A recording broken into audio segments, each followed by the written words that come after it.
Hey guys, welcome back into the channel for our episode 4 review of Big Brother Season 2. If you have not seen episodes 1, 2, or 3, the reviews are up and posted. Feel free to go back and check those out. It's been a lot of fun watching the show so far, and episode 4 was an interesting one to say the least. A lot of stuff going on in this episode. 2 people going home, and it was not, it was a situation where there was not supposed to be 2 people going home, but as I'll get to in a second, 2 go home in this episode. The first 2 evictions in Big Brother, real current type of Big Brother history, because obviously season 1 was a much different type of show. Basically, the show starts, though, with news that Justin has been expelled. Justin had been a guy to the first 3 episodes that I had talked about on a couple different occasions that I was enjoying in the game. I thought there was little moments where you're like, man, this guy's, because he comes across as like a big, just dumbass. And in large part he is, but every now and then you'd see these things that he would say, or things that he would notice and pick up on and throw out to other house guests, where it's like, man, this guy's not as dumb as, he comes across. But in this episode, that opinion was completely thrown to the wayside, because Justin, so basically him and Krista, the night before, had been kind of flirtatious, getting along. Everyone else appeared to be in bed, and Justin was drunk. Krista was definitely drunk, and they're out kind of like in the kitchen area, and for whatever the reason, he decides it's a good idea to grab like a broom handle, or I don't know what you'd call it, like a broom basically, and like put it up to her head and like pretend like he was going to hit her like a baseball bat. He repeatedly asked her, would you be mad if I killed you?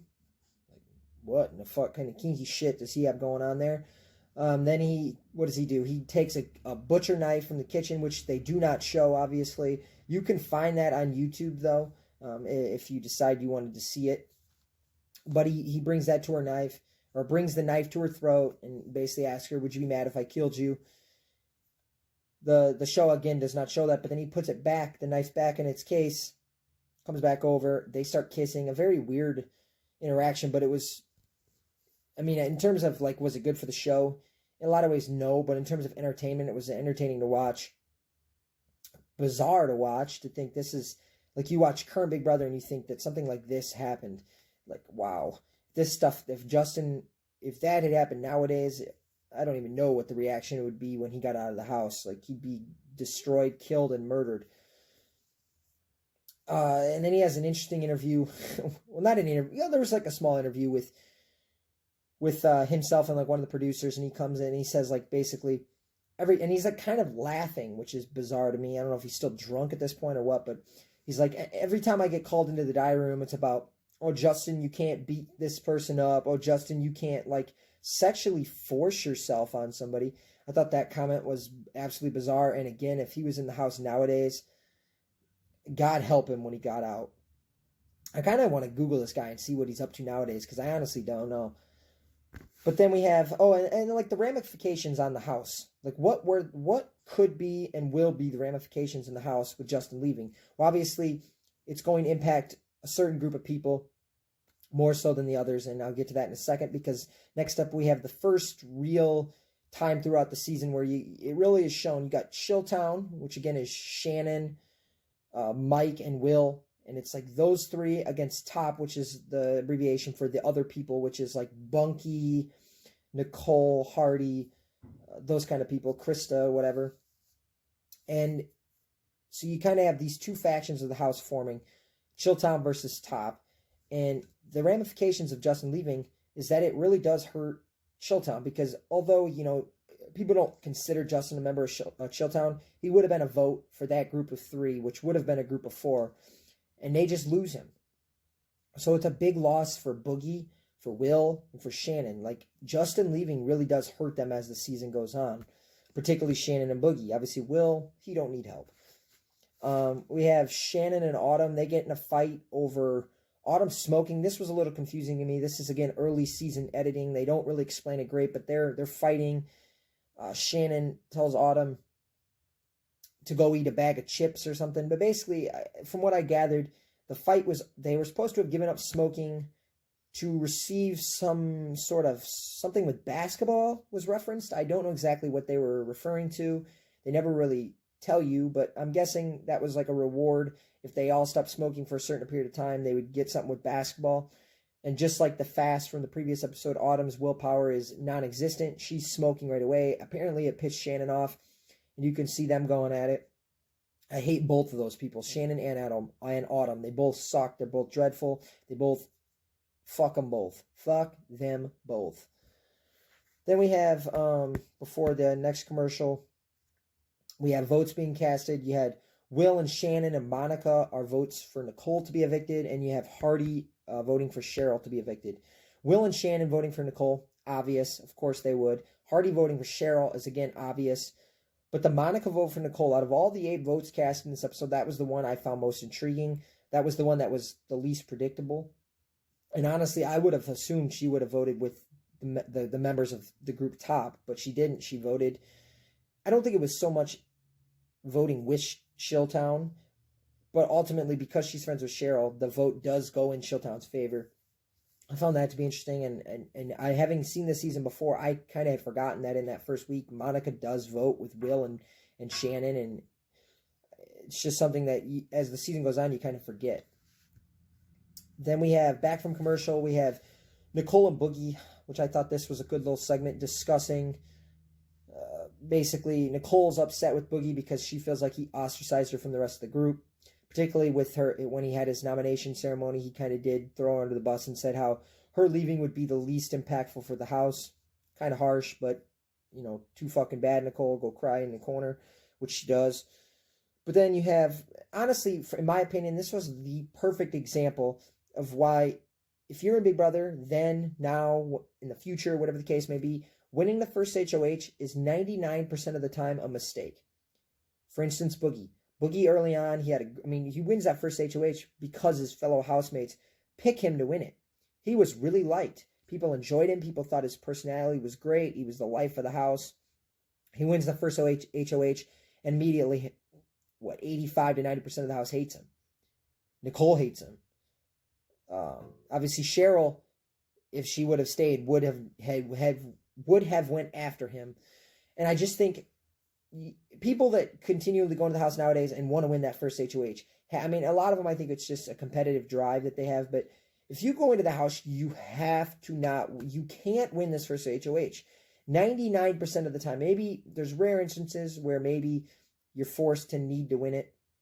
And as the seasons go on, we'll get into those types of people that need to win it. But most of the time, just go into the house, sleep the first 20 days. Do not win that first HOH. It's a dumb decision.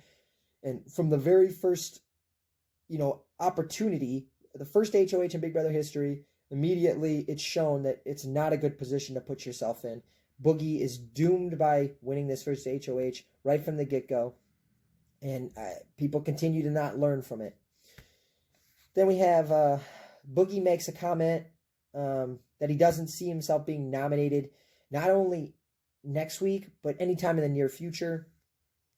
You throw that in with the statement last week that Nicole is not scary. Remember in the episode 3 review, I talked about how Boogie has said on multiple occasions that he is not scared of Nicole. Will, on the other hand, has made comments that he is scared of Nicole. As we find out going forward through the season, Nicole is someone you should be afraid of. So Boogie was incorrect in not fearing Nicole. He's incorrect in the fact that he thinks he's not going to be nominated in the near future. And he also makes comments about how if Julie Chen asks him if Cheryl stays, does he think there's going to be any backlash from her? Does he think she will target him because of the nomination? And he says no. So again, he's wrong there. So on all 3 occasions, he is wrong. Boogie obviously is a guy who, as the show goes on, future seasons, becomes someone that I think people remember as this terrific player. And there is a point in time in one of the seasons where he becomes a terrific player. But in this opening season, he's dreadful. I've kind of complimented Nicole for her self-awareness and her ability to be self-aware in the early part of the season. Boogie has no self-awareness whatsoever because in every instance, he's wrong. In every instance, he's incorrect. He makes bad decisions. I don't understand how you can look at this season and think Boogie plays a good game whatsoever. I think he makes mistakes at every turn. I think there's no point in time where I guess maybe the first couple days when it's just personality based because he does have a good personality. But outside of that, every decision he makes in the season is wrong. And I think people just want to remember him for what he does in one of his later seasons. This has to count as well. So if you're doing a Big Brother winners rankings or greatest player rankings, Boogie tends to be high up in the list. In my eyes, and maybe eventually I'll do one, he's not high in the list, in my opinion. And this season is a big reason why. Too many bad decisions. No like semblance of self-awareness whatsoever. This was a disastrous first HOH for Boogie. Just terrible in every way imaginable. Ultimately, Cheryl, though, is evicted 5-3. She goes, it's the same as nowadays. You hug, you whatever, you give kisses, whatever the case may be to all the housemates. You leave. The interesting thing, or the bizarre thing to me is, I don't know if anyone noticed this. It's impossible. If you saw the episode, you noticed it. So that was kind of a dumb thing to say. She walks out with a fucking watermelon. Like a big old, I think it was a watermelon, a big old fucking green watermelon. And I still have no idea what the fuck that was about. What the hell was that watermelon about? But there's some bizarre things, and I think it's just poor editing in certain aspects. Certain things are not explained throughout the show. Like, you can bet your ass if in a current season some housemate was walking out with this gigantic watermelon, you as a viewer would know why the fuck that was the case. I have no idea. The show had never made a point of talking about it. I was watching it again today, and I see her holding this watermelon, and I'm just thinking to myself, like, what the fuck is going on here? Why is she holding a watermelon? I want to know. But then we have my favorite part of the episode, the ending, where we have Julie's sit-down interview with Justin. And what a bizarre fucking moment this was. She's basically asking Justin, does he think he should have been evicted? Does he understand why he was evicted? And he repeatedly says no. And I just have to laugh at that. Justin, I love you. Like, I wouldn't have wanted to live with you, but in terms of just what a character on this early season of Big Brother. You'll never find another Justin in the history of Big Brother. There was absolutely no way.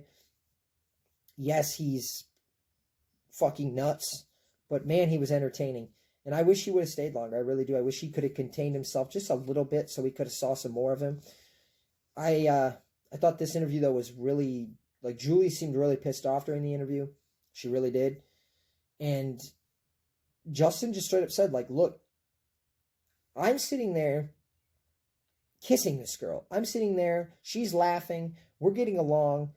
Basically, his point was she didn't feel threatened, so I wasn't threatening her. The fact remains, I agree with the show in terms of you can't hold a knife up to somebody's throat and expect there to be no repercussions. I completely agree with Big Brother, and that decision had to be made because there's no telling what could have ultimately happened if he had stayed another 30 days. So, although I do think Justin was entertaining and I liked him on the show, I understand why he had to be expelled. Trust me, I get it. But ultimately, I wish he hadn't been. In a way, I really wish. Imagine all the kind of shit he could have done in future episodes. Like, he could have just been crazy. Ultimately, that was a really good episode. We lose Justin and we lose Cheryl. The first expulsion in Big Brother history, and I'll give you a hint, there's more to come. Justin is the first expulsion in Big Brother history, and Cheryl is the first eviction in Big Brother history. Ultimately, this was a really good episode. Boogie is completely screwed at this point. I mean, they're in a point now where if Shannon, Will, or possibly Krista don't win the next HOH, he's fucked. And it all is because of 1 week of winning HOH. He went from probably one of the most liked in the house to absolutely one of the most hated in the house. Just like that. Just because he made a bad decision of winning that opening HOH. So for future seasons of Big Brother, do not win the first HOH unless it is unbelievably 100% necessary. And in 95 to 99% of the cases, it's not going to be necessary unless you just completely dug yourself in a tremendous hole right off the get-go. So ultimately, this was a really good episode. I enjoyed it a lot. We lose Cheryl, we lose Justin. So now there was 10 left in the Big Brother 1 house, or in the Big Brother 2 house. I'll be back for my episode 5 review probably today, honestly. It's early in the day, and I'll probably watch another one here. So if you recently watched this episode, saw this review, let me know what you thought about the episode. Please don't forget to like, comment, and subscribe.